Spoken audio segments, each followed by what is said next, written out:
Hello friends, my self CA याचना मूथा बुरट। बेटा हम क्या कर रहे थे, हम रिवीजन कर रहे थे मैम किसका, कस्टम्स का। किससे? समरी बुक से। और ये समरी बुक कहाँ अवेलेबल है? मेरी वेबसाइट बेटा www.icleague.com में अवेलेबल है। इस वेबसाइट पे बेटा फ्री रिसोर्सेज पे काफी सारी चीजें अवेलेबल है, आप देख सकते हो। समरी बुक है, देन क्वेश्चन बैंक है, लिस्ट ऑफ सेक्शंस है, अमेंडमेंट बुकलेट है, ये सारे कुछ आप वहां से डाउनलोड कर सकते हैं।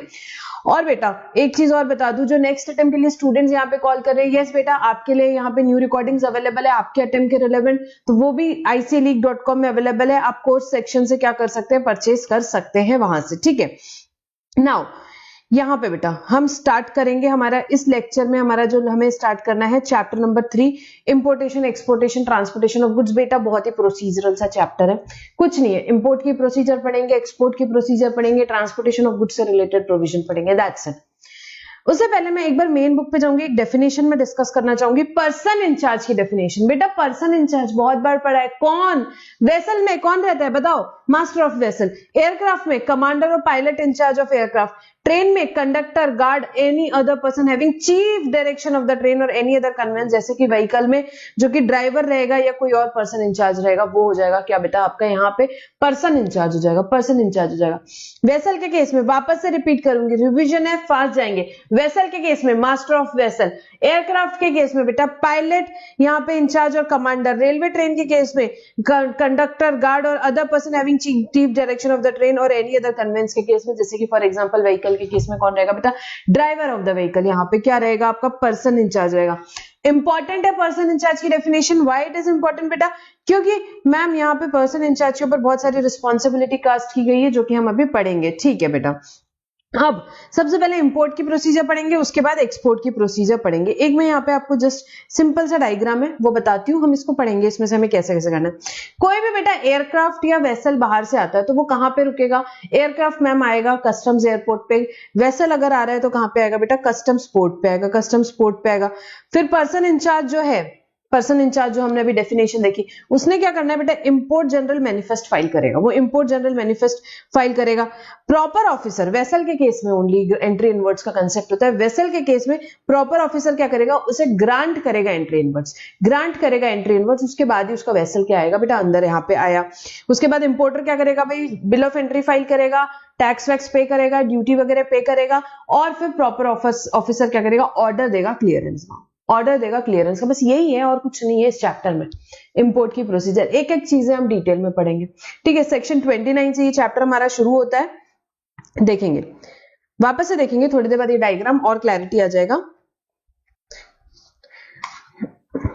सो procedure for import of goods, arrival of vessel and aircraft in India. क्या हुआ भाई, मैंने गुड्स इंपोर्ट किया तो सबसे पहले क्या होगा? मेरा वेसल और एयरक्राफ्ट इंडिया में आएगा, इंडिया में आएगा। कहां आएगा? वेसल और aircraft entering from outside India can only call और लैंड एट व्हाट बेटा? कस्टम पोर्ट और एयरपोर्ट, कस्टम पोर्ट और एयरपोर्ट। वेसल कस्टम पोर्ट पे आएगा, एयरक्राफ्ट कस्टम एयरपोर्ट पे आएगा। CBIC can permit calling or landing of conveyance at any other place other than custom station is permitted। अब यहाँ पे परमिशन दी जा सकती है कोई और जगह पे भी यहाँ पे आने की। कब दी जाएगी बेटा? व्हेन क्या हुआ है यहाँ पे? In relation to vessel aircraft which is compelled by what? Accident हुआ है, स्ट्रेस ऑफ वेदर हुआ है, या कोई और अनअवॉइडेबल कॉज हुआ है, तो उस केस में क्या हो सकता है? कस्टम पोर्ट और एयरपोर्ट की जगह भी के अलावा कोई दूसरी जगह पे भी क्या हो सकती है बेटा? यहाँ पे उसे लैंडिंग हो सकती है, या वहां पे कॉल हो सकता है, वहां पे लैंडिंग हो सकती है।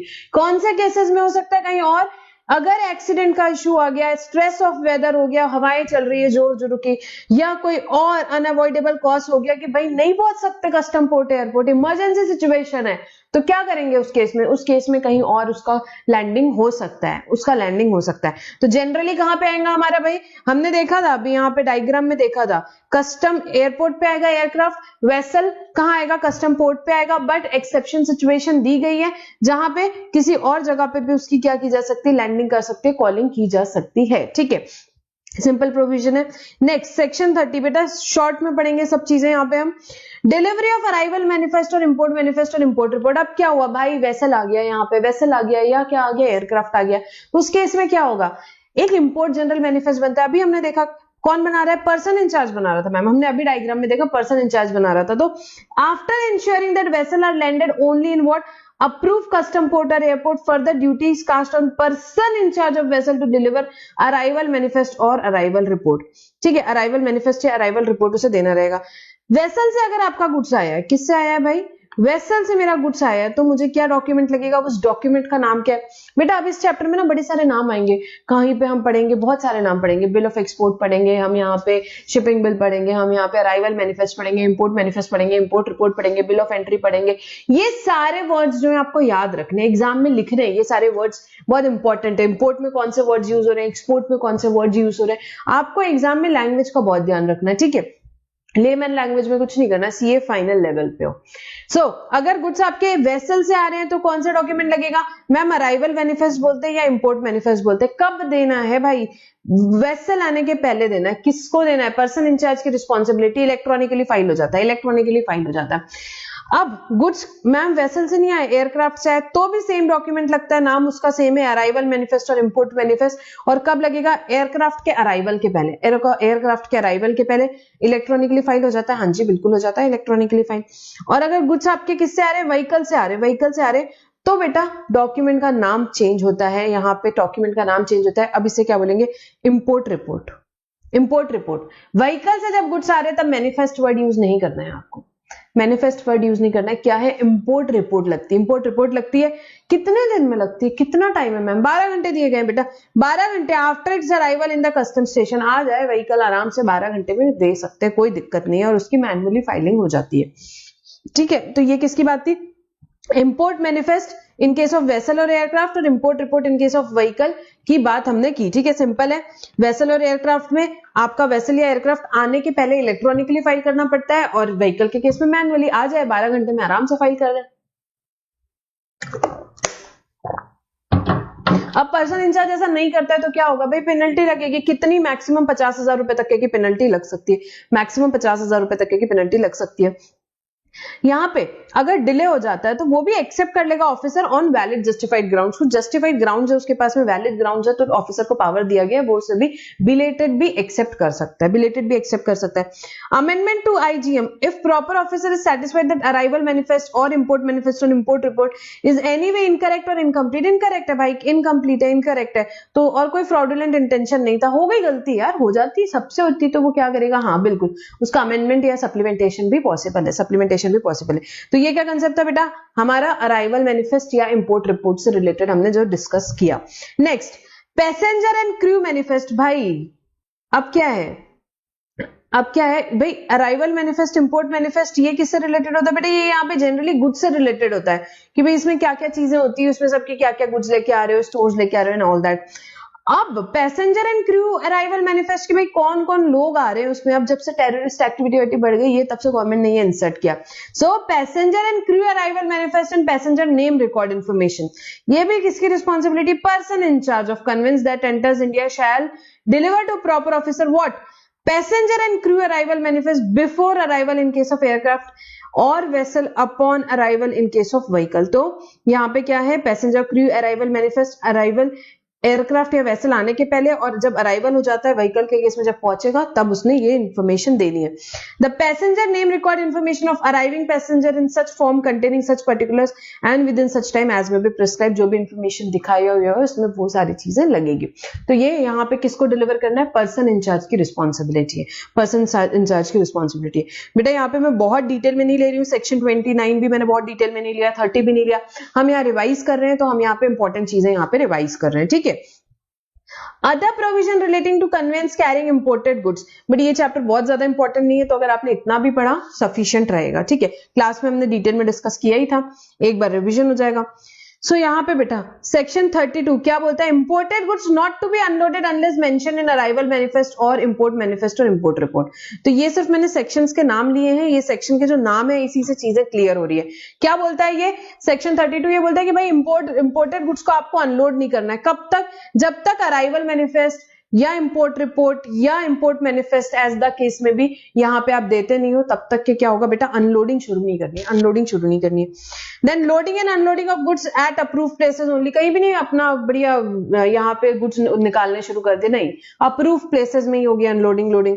Goods not to be loaded unloaded except under the supervision of custom officer, custom officer के सुपरविजन में ही आपके गुड्स अनलोड होंगे। Restriction on unloading and loading of goods on holidays, holidays के केस में कुछ कुछ रिस्ट्रिक्शन दिए हुए हैं, उसके बेसिस पे ही अनलोडिंग लोडिंग होगी। The proper officer has to power to board the conveyance, officer जाके आपके कन्वेंस में वेसल में जाके देख सकता है, उसके पास पूरा यहाँ पे पावर है। The proper officer has the power to require production of documents and ask question, officer को जो भी डॉक्यूमेंट्स चाहिए या जो भी सवाल पूछने वो आपसे पूछ सकता है, कोई दिक्कत नहीं है, यहाँ पे सेक्शन 38 उसको पावर देता है। तो बेटा ये सब एकदम छोटे छोटे से सेक्शन है जिसके नाम से ही क्लियर होता है, इससे ज्यादा डिटेल में इसको पढ़ने की जरूरत ही नहीं है। Now section 45 restriction on custody and removal of imported goods, अब आपने जो गुड्स इंपोर्ट किए उसकी कस्टडी से रिलेटेड क्या प्रोविजन है देखेंगे। Once the imported goods have entered the custom area, then arises the question who is responsible for safe custody of goods। आपके गुड्स आगे इंपोर्ट कर लिया आपने कस्टम्स के एरिया में, अब किसकी रिस्पॉन्सिबिलिटी है भाई, चोरी हो जाए कुछ हो जाए किसकी रिस्पॉन्सिबिलिटी है, कौन रिस्पॉन्सिबिलिटी लेगा, सवाल ये उठा। तो जवाब क्या मिला, responsibility of custodian of goods, जो कस्टोडियन रहेगा उसकी रिस्पॉन्सिबिलिटी रहेगी, जो कस्टोडियन रहेगा आपका, वो कस्टोडियन ऑफ गुड्स जो अपॉइंट किया जाएगा उससे क्या करना पड़ेगा, उसके आपके गुड्स की सेफ कस्टडी करनी रहेगी। और क्या करना रहेगा, he has to maintain proper record of goods receive from carriers and send a copy of the record to the proper officer, वो गुड्स के पूरे प्रॉपर रिकॉर्ड्स वगैरह कौन बनाएगा, कस्टोडियन बनाएगा और ऑफिसर को देगा। Not to permit such goods to be removed from the custom area and or allow them to be dealt with otherwise except under the specific permission and writing of the proper officer or in accordance with general procedure that may be prescribed that avoid subjectivity of the officer as to the manner of removal of the goods। तो उसने क्या आपको allow नहीं करेगा, वो किसी को भी अलाउ नहीं करेगा गुड्स रिमूव करने के लिए कस्टम्स एरिया से, या आप उससे किसी भी तरह से डीलिंग नहीं कर सकते हो अनटिल एंड अनलेस जहां पे ऑफिसर ऑथराइज करे या कोई अगर उसके रूल्स बने हुए हैं, प्रोसीजर बनी हुई है, तो उसके हिसाब से आपको गुड्स का यहाँ पे रिमूवल वो की परमिशन देगा। कौन, custodian of goods, custodian of the goods responsible रहता है बेटा ये सब चीजों के लिए। अब आपके गुड्स बाहर से आ गए, ठीक है, कस्टम पोर्ट एयरपोर्ट पे आ गए थे आपके कुछ इंपोर्ट मैनिफेस्ट या यहाँ पे आपने इंपोर्ट रिपोर्ट या अराइवल मैनिफेस्ट यहाँ पे एज द केस में भी फाइल कर दिया, गुड्स कस्टडी में कस्टोडियन के। अब क्या हुआ, अब भाई इंपोर्टर आओ, पिक्चर में आओ, आप बिल ऑफ एंट्री फाइल करो, पैसे वैसे दो, गुड्स ले जाओ, यहाँ तो ना रखने के लिए लाए। तो क्या होगा, नेक्स्ट आया भाई filing of import bill of entry. Filing of what बेटा, import bill of entry. Bill of entry word जो है वो इंपोर्ट के रिलेशन में यूज किया जाता है, एक्सपोर्ट में मत यूज करना। बिल ऑफ एंट्री कौन फाइल करेगा, इंपोर्टर फाइल करेगा भाई। देखते हैं बिल ऑफ एंट्री क्या है, it is a document of assessment, it is a document of assessment and when assessed becomes an assessment order, और जब असेस हो गया उसके बाद असेसमेंट ऑर्डर हो गया। With this extent of automation, custom expects that filing of bill of entry and payment of duty is on the automated system of custom department और CAS। Online file किया जा सकता है, ऑनलाइन ड्यूटी पे की जा सकती है। कौन प्रेजेंट करेगा, the importer who presents bill of entry shall ensure the following. यहाँ पे जो इंपोर्टर है बेटा उसने कुछ नहीं करना है, एक डॉक्यूमेंट है असेसमेंट का, उसने बता दिया भाई इतना इतना वैल्यू के गुड्स है, इतनी इतनी ड्यूटी आ रही है, उसने पे कर दिया। जब उसने पे कर दिया फिर ऑफिसर ने यहाँ पे उसे देख लिया, चेक कर दिया, असेसमेंट कर दिया ऑफिसर ने, उसके बाद वही असेसमेंट ऑर्डर बन जाता है। ठीक है, अब जो इंपोर्टर उसको फाइल कर रहा है उसकी क्या रिस्पॉन्सिबिलिटी है, उसने रिस्पॉन्सिबल होना है कि भाई एक्यूरेट है, कंप्लीट है, सारी इंफॉर्मेशन दी हुई है, एक्यूरेट है, कंप्लीट है, सारी इंफॉर्मेशन दी हुई है। Authenticity and validity of any document supporting it, उसके सपोर्टिंग जो डॉक्यूमेंट्स उसने लगाए हैं, बिल्स विल्स, वो ऑथेंटिक है, कुछ भी डुप्लीकेट डॉक नहीं लगा दिए उसने, यहाँ पे कुछ भी फ्रॉड डॉक्यूमेंट्स नहीं लगाए। ऑथेंटिसिटी वैलिडिटी के लिए किसको, कुछ भी गड़बड़ हुई तो who will be responsible, who will be accountable, importer भाई, इंपोर्टर ही रहेगा। Compliance with the restriction or prohibition if any relating to the goods under this act or under any other law for the time being in force। जो भी compliance restriction या prohibition होंगे उस good से related, वो सारी चीजें कौन कंप्लाई करेगा, इंपोर्टर कंप्लाई करेगा। तो उसने क्या क्या चीजें यहाँ पे इंपोर्टर की responsibility, accuracy, completeness, authenticity, validity of any document supporting it, then compliance with the restriction और प्रोहिबिशन। ये सब चीजें किसकी रिस्पॉन्सिबिलिटी है, इंपोर्टर की। बिल ऑफ एंट्री बेटा, it is a document of assessment and when assessed it becomes what बेटा, assessment order only. Bill of lading, the bill of lading given by the carrier of the goods is the importer's document to the title of the goods. The bill of lending covers all the goods imported with full description. आपको बहुत अच्छे से पता है bill of lending क्या है, आप final level पे हो, आप पढ़े सीपीटी से पढ़े जा रहे हो बिल ऑफ लेडिंग यहाँ पे, तो बिल ऑफ लेडिंग क्या होता है बेटा, इंपोर्टर का डॉक्यूमेंट ऑफ टाइटल होता है, उसमें सारे गुड्स लिखे होते हैं, सारा डिस्क्रिप्शन वगैरह जो भी रहता है बिल ऑफ लेडिंग में दिया रहता है। यहाँ पे कुछ स्टूडेंट्स कंफ्यूज होते हैं bill of entry bill of lending में, नहीं बेटा, बिल ऑफ एंट्री जो है आपका, बिल ऑफ एंट्री यहाँ पे क्या है, असेसमेंट के लिए डॉक्यूमेंट है, आप उसके बेसिस में असेसमेंट करते हो, आप ड्यूटी पे करते हो, ऑफिसर उसको चेक करता है, वो आपका असेसमेंट ऑर्डर बनता है। हाउएवर यहाँ पे bill of lending is what, it's importers document of title, document of title है बिल ऑफ लेडिंग, उसमें सारे डिटेल्स होते हैं इंपोर्टेड गुड्स के। Time limit for filing bill of entry, बेटा ये अमेंडमेंट हो गया है, यहाँ पे पूरा ओल्ड प्रोविजन आ गया है। बिल ऑफ एंट्री आपको फाइल कब तक करनी है, तो बिल ऑफ एंट्री आपको प्रेजेंट करनी है before the end of the day including holidays preceding the day on which aircraft, vessel, vehicle carrying the goods arrives at the customs station, at which such goods are to be cleared for home consumption or for warehousing. So आपको bill of entry कब तक के present करनी है, before the end of the day including holidays preceding the day, aircraft, vehicle, vessel जब भी आ रहा है उसके एक दिन पहले। तो आपका aircraft, vehicle, vessel अगर 20 तारीख को आ रहा है तो 19 तारीख को 19 तक के आपको क्या करना है, डेट 19 तक के आपको बिल ऑफ एंट्री फाइल करना है, ठीक है। हाउएवर बोर्ड में in such cases as it deem fit prescribe different time limit for presentation of bill of entry which shall not be later than the end of the day of such arrival. कुछ cases में हो सकता है board बताए कि भाई कोई दूसरी टाइम लिमिट रहेगी, बट मैक्सिमम वो टाइम लिमिट भी कब तक रहेगी, जब तक के आपका एयरक्राफ्ट यहाँ पे वेसल जो है वो आने वाला है उस दिन तक के का भी टाइम लिमिट हो सकता है कुछ केसेस में, जहां पे बोर्ड आपको बताएगा। फर्दर बिल ऑफ एंट्री में be presented at any time not exceeding 30 days prior to the expected arrival of the vessel, vehicle by which goods have been shipped for importation into India. So अगर यहाँ पे आप bill of entry चाहें तो आप क्या कर सकते हैं, प्रेजेंट कर सकते हैं किसी भी time not exceeding 30 days prior to the expected arrival of the aircraft, vessel, vehicle. आपका aircraft, vehicle, vessel आने के 30 दिन पहले तक भी आप क्या कर सकते हो, bill of entry बिल्कुल फाइल कर सकते हो। 15 दिन पहले, 10 दिन पहले, 20 दिन पहले, जब भी आपको लगता है तभी भी आप फाइल कर सकते हो। मैक्सिमम आपको कब तक फाइल करनी है भाई, यहाँ पे आपका जब भी एयरक्राफ्ट, वेसल, व्हीकल आ रहा है उसके एक दिन पहले। और बोर्ड कुछ केसेस में चाहे तो बता सकता है कि भाई जिस दिन यहाँ पे अराइव हो रहा है एयरक्राफ्ट, व्हीकल, वेसल उस दिन तक भी फाइल कर सकते हैं वो, बट कुछ जो बोर्ड केसेस बताएगा सिर्फ उस केस की बात हो रही है, ठीक है। सो ये अमेंडमेंट हुआ था मेरा, अमेंडेड प्रोविजन है ये, तो आप क्या कर सकते हो, ये अपडेट कर सकते हो यहाँ पे, ठीक है। ये ओल्ड प्रोविजन आ गया, आगे बढ़ेंगे। तो ये क्या हुआ, अब इंपोर्टर आया था पिक्चर में, सेक्शन 46 में, इंपॉर्टेंट सेक्शन है, याद रख सकते हो। और उसने क्या किया, बिल ऑफ एंट्री फाइल किया, ड्यूटी पे किया। अब क्या होगा, क्लियर होंगे गुड्स ऑब्वियसली, अब हो गए, बिल ऑफ एंट्री हो गई, ड्यूटी पे कर दिया, अब गुड्स क्लियर करो। Time limit for payment of import duty. The importer shall pay the import duty on the date of presentation of bill of entry in case of self assessment, जैसा हमने भी discuss किया था। क्या करेगा importer duty पे करेगा ma'am, duty पे करेगा कब भाई, बिल ऑफ एंट्री यहाँ उसने खुद प्रेजेंट किया सेल्फ असेस करके, तो जब बिल ऑफ एंट्री प्रेजेंट करे भाई उसी टाइम पैसे दे दे, उसी टाइम ड्यूटी पे कर दे। Within 1 day from the date on which bill of entry is returned to him by the proper officer for payment of duty in case of assessment, reassessment, provisional assessment. अब भाई यहाँ पे bill of entry जब वो दे रहा है और self assessment कर रहा है, उस केस में तो उसने सेल्फ असेसमेंट किया उसी टाइम पे कर देगा।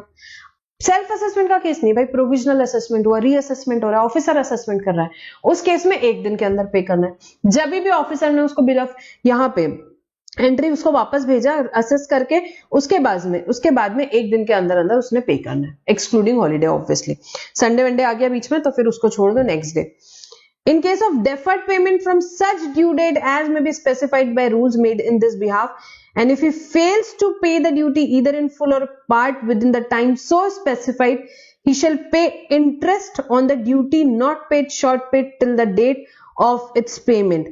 And the rate of interest बेटा deferred payment की फैसिलिटी भी किसी किसी को दी हुई है, तो जिसको भी deferred payment की फैसिलिटी दी हुई है वो उन ड्यू डेट्स पे उसका पेमेंट करेगा, और नहीं किया तो इंटरेस्ट पे करो भाई, आपने गवर्नमेंट का पैसा यूज किया, ये बात होगी, फिर तो आप इंटरेस्ट पे करोगे। इंटरेस्ट का रेट क्या रहेगा, the rate of interest shall not be below 10% and should not exceed 36% per annum and shall be fixed by whom, central government. However, interest may be waived by CBIC in public interest. अगर ऐसा कुछ case आता है तो CBIC यहाँ पे क्या कर सकती है, CBIC के पास पावर दिया।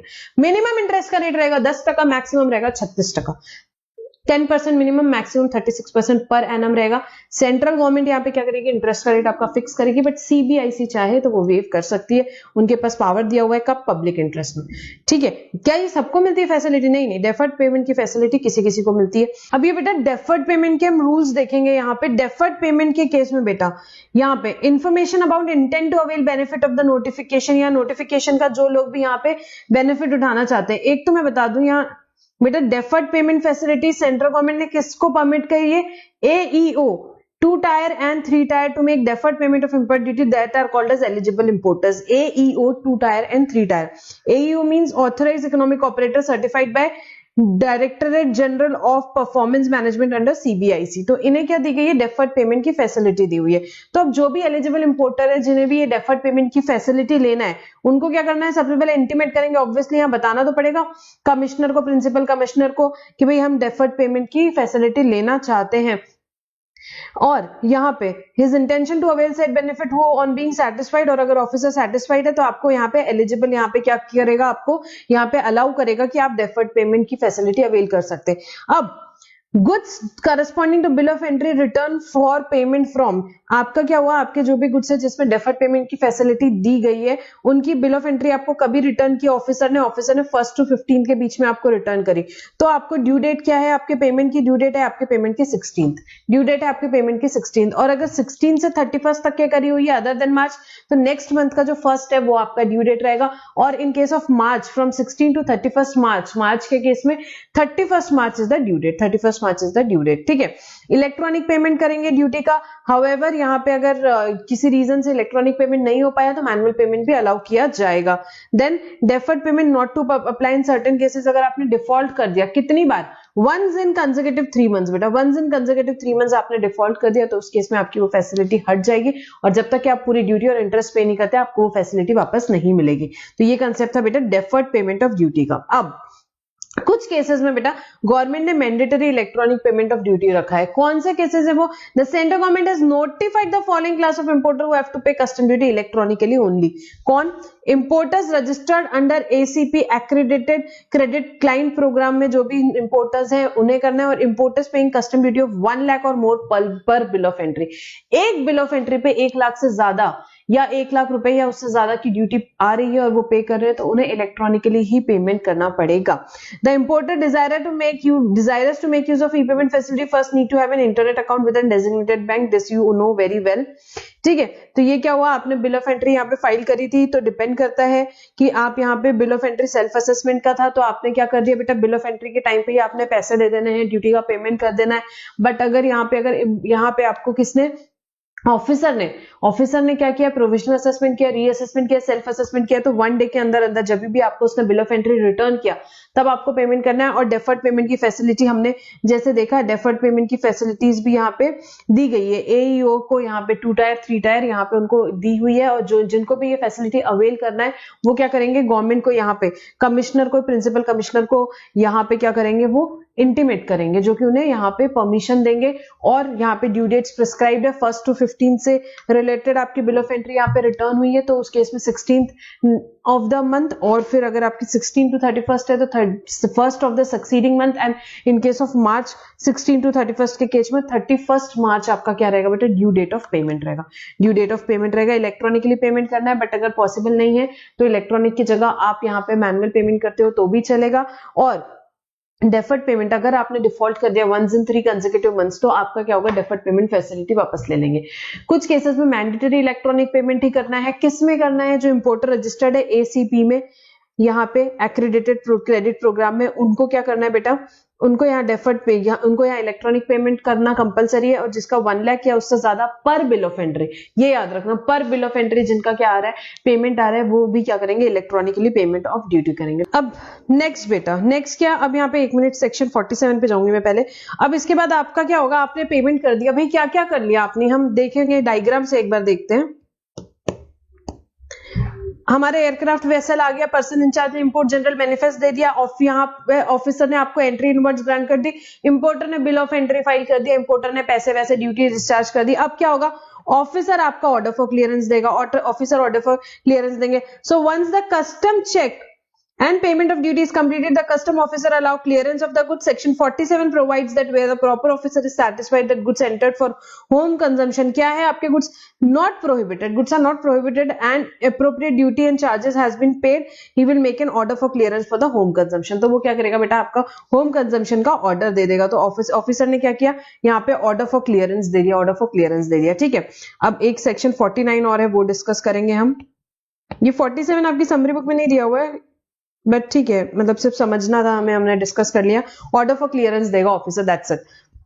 Then section 49 storage of imported goods in warehouse pending clearance और रिमूवल. देखो दो चीजें करोगे, एक तो ऑर्डर फॉर क्लियरेंस देगा, वो किसके लिए, होम कंजम्पशन के लिए या वेयर हाउसिंग के लिए. अगर आपको कुछ वेयर हाउस में रखना है, आपके पास इतने पैसे नहीं है कि आप कस्टम्स ड्यूटी दे पाओ, तो आप क्या करोगे, आप भाई यहाँ पे उस टाइम पे आप क्या करोगे, या आपके पास स्टोरेज की जगह नहीं है यहाँ पे कि मैं गुड्स को कहाँ पे रखूं, इतने सारे गुड्स आपने इंपोर्ट कर लिए हैं, आपके पास इतना बड़ा वेयर हाउस नहीं है, तो आप गुड्स क्या कर सकते हो, ऑफिसर के यहाँ पे कस्टम्स में वेयर हाउस में रख सकते हो.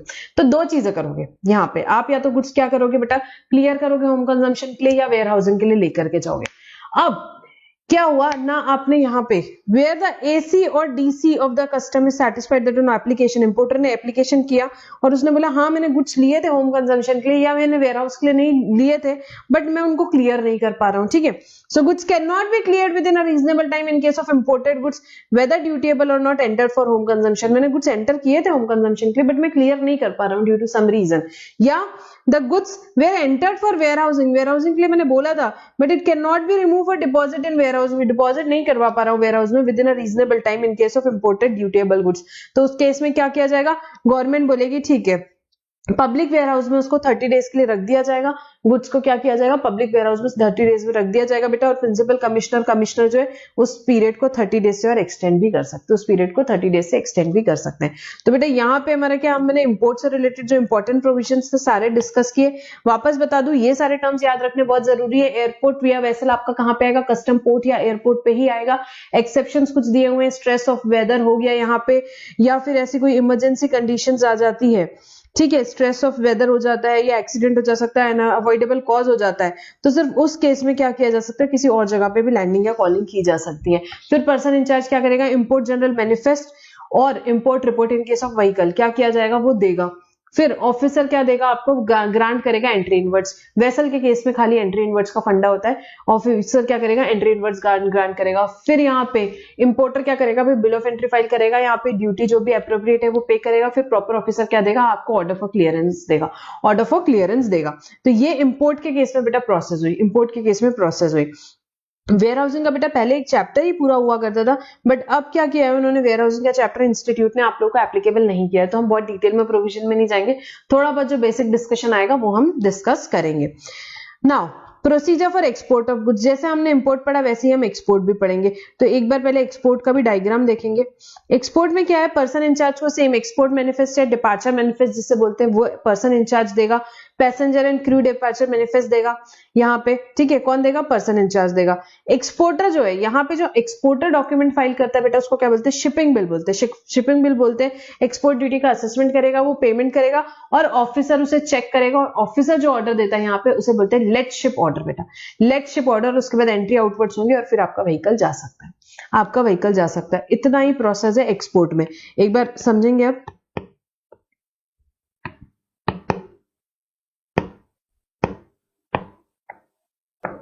Yes, procedure for export of goods. The first and foremost duty cast on what master of vessel is that export goods are not to be unloaded unless duly passed by the proper officer. Proper officer pass करेगा, उसके बाद ही loading होगी.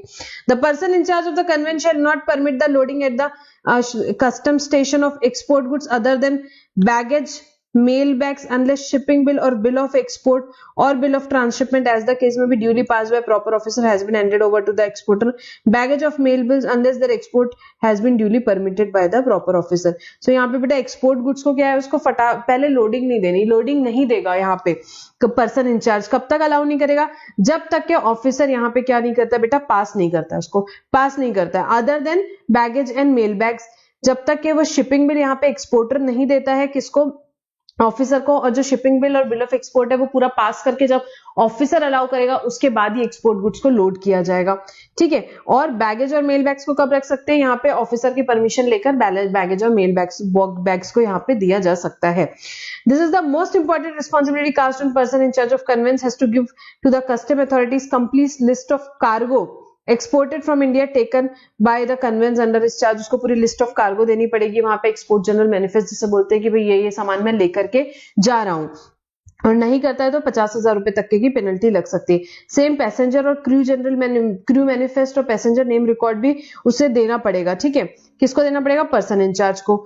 The person in charge of conveyance that departs from India to place outside India shall deliver to the proper officer passenger and crew departure manifest and passenger name record और the departing passengers का यहाँ पे से information देना पड़ेगा। Now flow of export, the exporter जो export कर रहा है files an application for export of goods which is called a shipping bill। तो exporter क्या करेगा, एक application file करेगा कि भाई ये goods मैं export करना चाहता हूँ, उस application को क्या बोलते हैं, shipping bill बोलते हैं।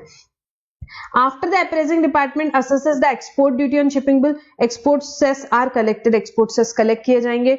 Thereafter, shipping bill along with export cargo is presented to custom officer in charge of supervision of the loading of the cargo. The officer are generally called as preventive officers, ठीक है। The officer after satisfying himself that all custom checks including export, trade control license and export duty payment has been completed will engross the shipping bill with a let ship order। तो यहाँ पे उसने shipping bill file किया, officer सब check वेक करेगा, देखेगा payment वगैरह हो गया, लाइसेंस है इसके पास एक्सपोर्ट का एंड ऑल दैट, और वो एक ऑर्डर देगा जिसे क्या बोलेंगे बेटा, लेट शिप ऑर्डर बोलेंगे, लेट शिप ऑर्डर बोलेंगे। On receipt of cargo on the board of the ship, on receipt of the cargo on board, the ship master agent of the ship issues a receipt of quantity and particulars of cargo loaded on the ship। तो यहाँ पे जो भी master agent रहेगा वो बताएगा कि भाई हाँ कितना क्वांटिटी का कार्गो शिप में लोड किया, उसकी एक रिसीट देगा वो। If ship is not berthed alongside quay and the goods have to be taken by ship by boat lighters, boat note procedure would be followed। तो बेटा कई बार ऐसे होते हैं कि भाई कुछ जो गुड्स है, यहाँ बड़ी बड़ी बोट्स है जो शोर पे नहीं आ पाती है, तो यहाँ पे क्या किया जाता है, बोट छोटी शिप से, छोटी बोट से क्या किया जाएंगे, गुड्स वहां पे लेके जाएंगे, तो that should be accompanied with boat note, ठीक है। बोट नोट पे क्वेश्चन भी दिया, कई बार शॉर्ट नोट आता है, क्वेश्चन बैंक में देखना जरूर। When the shipping bill is presented to master agent of the vessel, the export cargo will be permitted to be loaded। फिर वो shipping bill देख के यहाँ पे export cargo जो है उसको permit करेगा लोड करने के लिए। The custom officer endorses the shipping bill, the quantity of the goods loaded into the ship under the shipping bill, और custom officer यहाँ पे क्या कर देगा, endorse कर देगा quantity। तो सिंपल है, कुछ भी नहीं है, ये जो डायग्राम है इससे आपको याद रखना है, कुछ ज्यादा नहीं है। यहाँ पे क्या है, एक्सपोर्ट जनरल मैनिफेस्ट या डिपार्चर मैनिफेस्ट, और passenger crew manifest, departure manifest किसको देना है बेटा, पर्सन इंचार्ज देगा, पर्सन इंचार्ज देगा।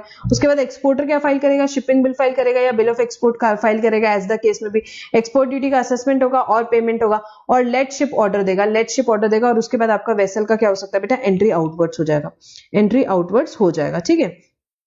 ये हो गया हमारा एक्सपोर्ट का पैटर्न। अच्छा हाँ, एक और, ये जो शिपिंग बिल और बिल ऑफ एक्सपोर्ट बेटा दो टर्म्स यूज किए एक्सपोर्ट में। तो वेसल और एयरक्राफ्ट के केस में जो डॉक्यूमेंट फाइल करता है एक्सपोर्टर उसे क्या बोलते हैं, शिपिंग बिल, और व्हीकल के केस में जो डॉक्यूमेंट है उसे बोलते हैं बिल ऑफ एक्सपोर्ट, और ऑफिसर जो डॉक्यूमेंट देता है उसे क्या बोलते हैं, उसे लेट एक्सपोर्ट ऑर्डर ही बोलते हैं, लेट एक्सपोर्ट ऑर्डर ही बोलते हैं। नाउ ट्रांजिट एंड ट्रांसशिपमेंट देखेंगे, ठीक है। ट्रांजिट में क्या होता है, ट्रांसशिपमेंट में क्या होता है, समझेंगे बेटा। फॉर एग्जाम्पल आपके गुड्स क्या हुए, मुंबई से आए, ठीक है, सिंगापुर से आए मुंबई, सिंगापुर से आए मुंबई, फिर उसके बाद अनलोड हुए, फिर दूसरी शिप में डाले, और फिर वो कहां गए, मुंबई से गए चेन्नई। चेन्नई गुड्स कहां के थे, गुड्स चेन्नई के थे, सारे पहले अनलोड हुए मुंबई में और फिर ट्रांसफर हुए चेन्नई में। ड्यूटी कहां पे कलेक्ट की गई, फाइनली चेन्नई में कलेक्ट की गई। इसे क्या बोलते हैं, ट्रांसशिपमेंट बेटा, जहां पे शिप चेंज हुए, बाहर से, सिंगापुर से, पहले बाहर की कंट्री से इंडिया सारे गुड्स आए, सारे के सारे अनलोड हो गए मुंबई में, ठीक है। उसके बाद मुंबई के जो थे वो वहीं रह गए, उसके बाद जो गुड्स किसको बिलोंग करते थे, चेन्नई को बिलोंग करते थे, उसको नए शिप में लोड किया और चेन्नई भेजा, इसको बोलते हैं ट्रांसशिपमेंट, जहां पे शिप आपका बदला।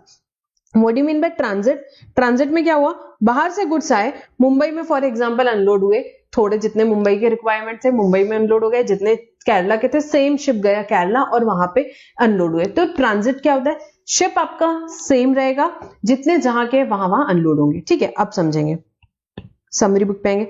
सेक्शन 53 बेटा प्रोवाइड करता है प्रोविजंस ट्रांजिट ऑफ गुड्स के, और सेक्शन 54 देता है ट्रांसशिपमेंट ऑफ गुड्स के।